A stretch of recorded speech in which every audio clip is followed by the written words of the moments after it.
Aboubacar Chehou, 54 ans, a été diagnostiqué atteint de polio à l'âge de 4 ans. Il vit comme un survivant depuis. Bien qu'il ait connu des moments difficiles en grandissant, Aboubacar dit qu'il a passé la plus grande partie de sa vie à aider à lutter contre la propagation de la polio au Nigeria. C'est un lourd fardeau d'être un survivant de la polio pour soi, pour ses parents, ses frères et même ses amis. Donc en me basant sur mon expérience, je ne veux pas que d'autres soient comme moi. C'est pourquoi j'ai beaucoup contribué à défendre les survivants de la polio. Nous sommes allés dans plusieurs États, notamment dans le Nord.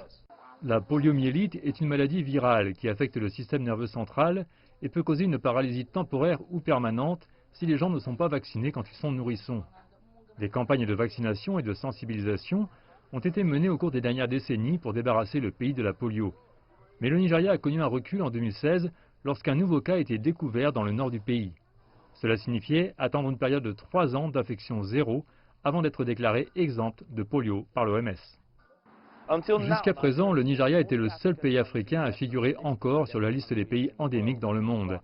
Mais grâce aux efforts renouvelés du gouvernement et des partenaires donateurs pour éradiquer la polio, le pays a franchi une étape importante et l'ensemble du continent peut maintenant être certifié exempt de poliomyélite. Les experts disent que cela a non seulement apporté la confiance dans le secteur de la santé, mais que cela aidera aussi à renforcer la lutte contre d'autres maladies au Nigeria.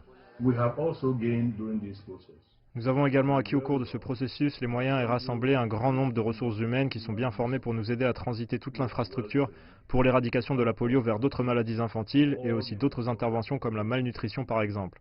Ainsi, la structure d'éradication de la polio va laisser un grand héritage aux services de santé primaire pour s'attaquer à d'autres interventions sanitaires. Le président Muhammadu Buhari a félicité tous les partenaires locaux et internationaux pour leurs efforts incessants et leurs contributions pour que le Nigeria soit débarrassé du virus sauvage de la polio. Cependant, depuis plusieurs mois, la pandémie de coronavirus perturbe les campagnes de sensibilisation.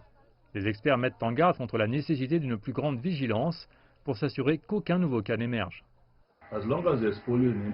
Tant qu'il y a la polio quelque part dans le monde, les enfants du Nigeria ne sont pas à l'abri de la paralysie du poliovirus sauvage. Par conséquent, nous devons continuer à chercher à faire en sorte que le poliovirus ne soit pas importé de nouveau dans ce pays. La surveillance est donc essentielle, mais une autre chose très importante que nous devons continuer à faire, c'est la vaccination systématique. À l'heure où l'Afrique attend son premier certificat d'absence de la polio par l'OMC en août, Aboubacar et les autres survivants de la polio espèrent que leurs efforts n'auront pas été vains.